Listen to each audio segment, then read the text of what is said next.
So we're just out with the first of the calves here now. They're after calving there over the last 10 days, 10 days. But they're all doing well. We're just letting them out here during the day. Letting them back, well, weather permitting, wet day, they're not going out, but we're out here. It was a good day. It was a shower there now, so they're after getting a bit of a ducking. But look, they're doing well enough there. Just eases the pressure there on the shed as well as everything else. And that's them there now. That one there, that's teenage pregnancy there, but she's rearing a good little calf. She's doing a good job enough on it. Nice little elder now for a young heifer like that. So be happy enough. That's our calf there. It will be one of the first of them. So he is good for a heifer that size. Like, he's a good calf. And the rest of them there. That's the latest lad, the last lad, the calf. We had to pull that lad. He was coming backwards. Reasonable size calf enough, was tight enough, but coming backwards anyway. She wasn't getting any good of it. Everything was right, but she just wasn't able to get any good of it. So look, we got him out, but I'm just going to let these in here now. They're waiting here at the corner here to get in, so we'll let him into their shed here. Come on, lads. There's actually one of them bulling around there as well. So come on, Sucks. Come on.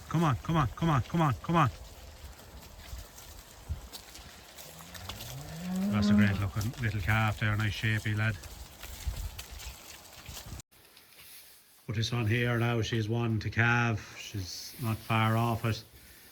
According to her scanning and all anyhow, but she's leaping around on another one as if they were bulling, but I don't think they can be. She's not calved, well, anything's possible, but she's not calved long enough there to be coming around. So either that one is thinking of calving. We have a good elder there on her there now. It's after filling up there well, so we'll keep an eye on her there. She could be thinking about doing something. But you can see that from time to time that they could be bulling and be close to calving, whatever goes on with him. But look, they do their own thing. On the weanlings there for the Marks programme there, which as I was saying there before in previous videos there, that we sent off the dung samples there and they came back showing worms. So we done them on all the weanlings there with the dose, and then we picked out just randomly. There was 15 samples done. There was 7 heifers and 8 bulls. The bulls were in 2 batches, so we took 8 samples, 4 and 4 them from them, and heifers.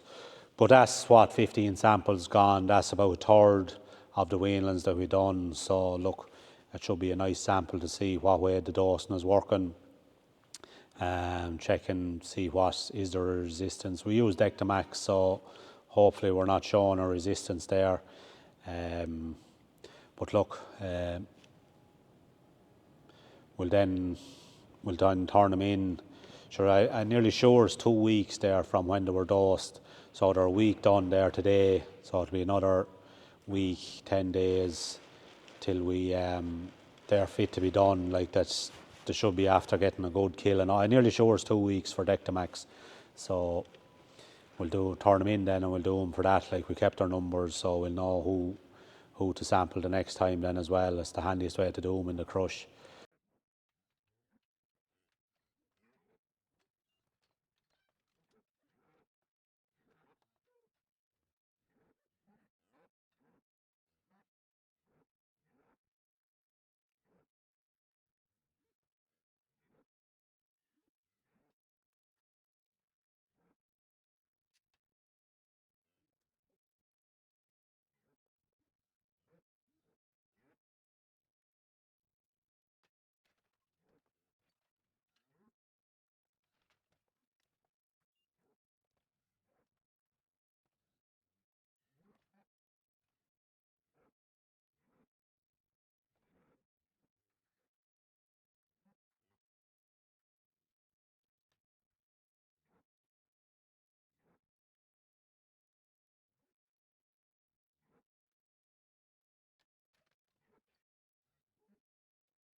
So that's them done for that.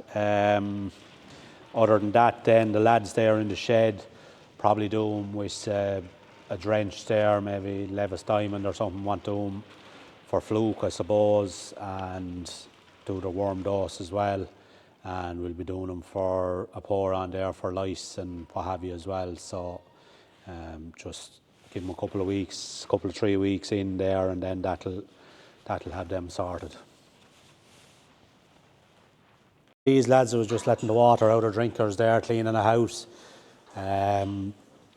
It's all being stated like this. Clean water supply is very important, so give a check on them there, make sure there's none of them after dunging in it or anything, and clean them out there as needs be. But they were fed there this morning, and they're getting down fairly well on it there. So they should have it finished out reasonably. They should have that finished out there for the morning anyway. And then these other lads are over here. These are just on their finishing diet, like, which is mainly just ad lib meal, a little bit of straw mixed through it there. But they have a good bit in that there now, whether they'll have it finished out or not, but they're ad lib, so it's a dry mix now, so it'll be okay. Like, to add to the top of it, just give it an old stir up there and it'll be okay. Bit of molasses going into it as well, a kilo of molasses for them lads. But yeah, they're coming on well. And give them the rest of this week, and probably make a phone call there next week and see how they're going. Prices have held up fairly well there, so they're coming back. They're after rising a good bit there now again this week, so we'll see what way they're feeling next week, and might lay on them now because we sort of want our space now nearly as much as anything. So yeah. So yeah, we've gotten back to silage results there, and I'm happy enough with them. They seem fairly good there now for this year. Now I know it's a different year than last year, but they're a long ways better. Dry matters is reasonable, and the DMDs are good, or I'd consider good anyway for what we are doing. Like, they hadn't been grazed before silage, and it seems pretty good there for hours there. I'll just show it here, and I'll go down through the different indexes there on it as well. I'll just put it up. I'll have to take it off the phone here now to see what is it. So there at the top of the list there, and the indexes there is dry matter. Ours is 32.48, which is probably on the drier side. They're reckoning between 20 and 30, but look, it's better a little bit dry when it's good anyway. The pH there then is 4.43.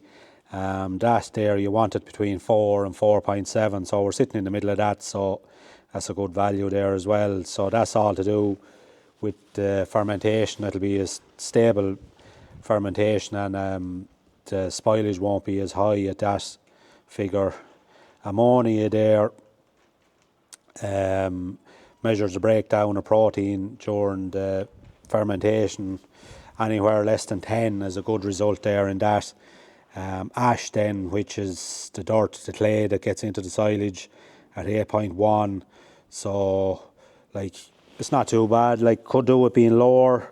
You don't really want it over 8.6 or 7. So, look, we go with that. NDF then, which is non-digestible fibre, or sometimes neutral detergent fibre. That's the fibre content that's in the silage. And ours there was a 48.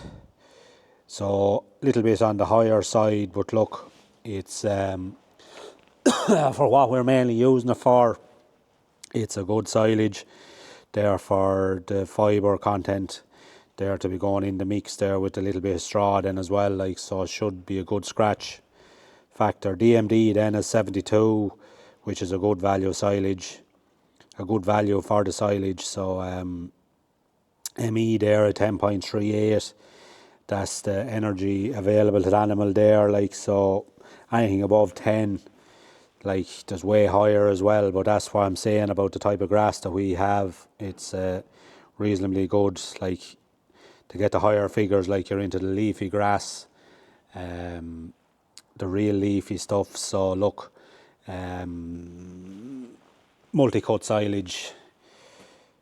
So to get a real good values in that, like you're into the multi-cut silage, cutting fairly green, fairly leafy grass. So that's where we are with that one. The protein then is a 13.885, which is moderate enough, nothing exciting about it either. Can be from 13 up to 17 or 18, but we're at the lower scale there. Then in the proteins, then the PDIN, not 100% sure of all these, but just on the phone here now. So that's the usable protein that's available, and the PDIN then is the protein available in the rumen. IE then is the protein available from the energy in the rumen, and the PDIA is the bypass protein which is digested in the intestine. So like the two of them like is nicely matched along there, like they're reasonably the first two, and then the protein that bypasses then as well is not too bad either. So then the fermentation then, the WSC, water soluble carbohydrates, 3.28, that's the sugar available for fermentation. So greater than 2.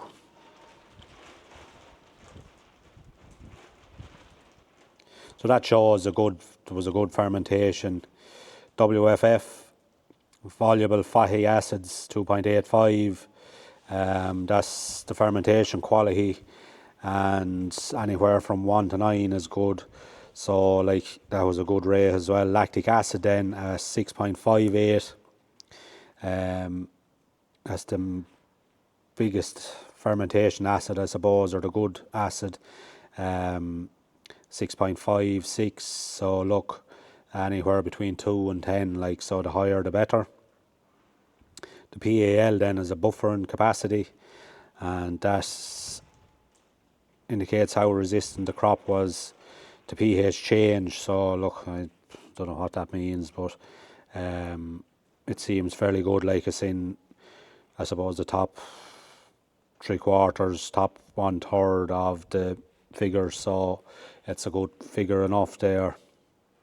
So like happy enough with the way that silage has turned out, and there on the lads above that were finishing their ration, they're getting 10 kilos of that, and they're getting 4.5 kilos of a meal there from Bulgers that they're doing up. It's the same meal that the finishing lads are on. So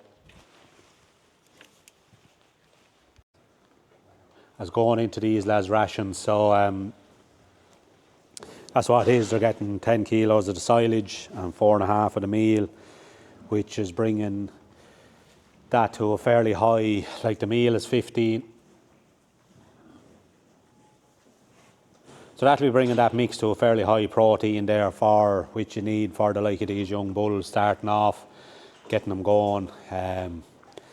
They're on that 4.5 kilos there now for the last, I suppose, week, 10 days. So they'll be moving on. We go and pushing them on up now. We'll bring them up to probably 6 to 6.5 there over the next possibly week. Build them all up, like they're showing good shape there now to themselves. Like they're full, alligating around, playing around. So that's a good sign there that they're full and content. Come out there in the morning, like they're all stretched and lying down, and as you can see there, like they're chewing their cud. Any of them is taking a handy there, they're chewing their cud and all. So the dungs are reasonably, the dungs are good as well, like not too sloppy or too firm. So be happy enough with the way they're going now. But that protein is probably, that ration as fed with the silage and the meal is probably coming in, I don't know, sure, pushing up probably a bit above the protein content of the meal anyway, so it'll be somewhere 15, probably somewhere from 14.5 to 16 protein, dry matter anyway. So it's a good mix there for them lads. And the dry matter there in the mix is working out fairly well for their weights as well. So we have that fairly right there now as well. I suppose that's rambling on a bit there about that, but maybe some are interested in what the figures are and what. I don't have a full grasp of it either, like I'm only getting in on it there now as well, like it was, you just find out bit by bit there. But I'd say there's probably more lads now this year with silage results there now with the beef, is it the welfare scheme or whatever they're calling it there, lads opted there for silage testing, so it really is a good thing to see. Like it may look good and seem fairly good, but unless you're matching it with your meal then as well, like you may be losing out on performance there or be disappointed. But like unless you're weighing along, it's very hard to know what way you're going. Like the weighing points out all these things very quick. Like if you're not getting your weights per day, you may look into it like it's too costly now to be letting them lag. You need to push them on, like there's no point in keeping them and not getting the end results either. So yeah, that's just my twopence worth there on what silage we have there. There's another couple of samples, but might go into them now in another we'll go into them now in another video, and might get a talk with a nutritionist there as well on it and see what way we'll work them for the different bunches of cattle that we'll have now when cows and everything is in, what way we'll be feeding there on. So that might be an interesting video then. So this is the old cattle trailer that we have. We were just sorting out the floor, and the floor was gone bad, so we replaced all the timbers and we went with aluminium on top of it. They've been welding it there over the last few days, getting into it, getting a few sheets made up and sorting out the box here and getting that, the muck trap or whatever you want to call it, in the back of it and what have you. But yeah, and then the timber sides, we left them on it. Like the sides, they're reasonable enough. There's another go in them anyway, like, so we'll just do the floor this time, and we'll do the sides, put aluminium sides in it, I think, now, and be done with it. That should probably see me out anyway if we get this much done. So I'll just end the video here now, and as always, sure, give us a like and a subscribe, and shall we see you in the next one. Good luck.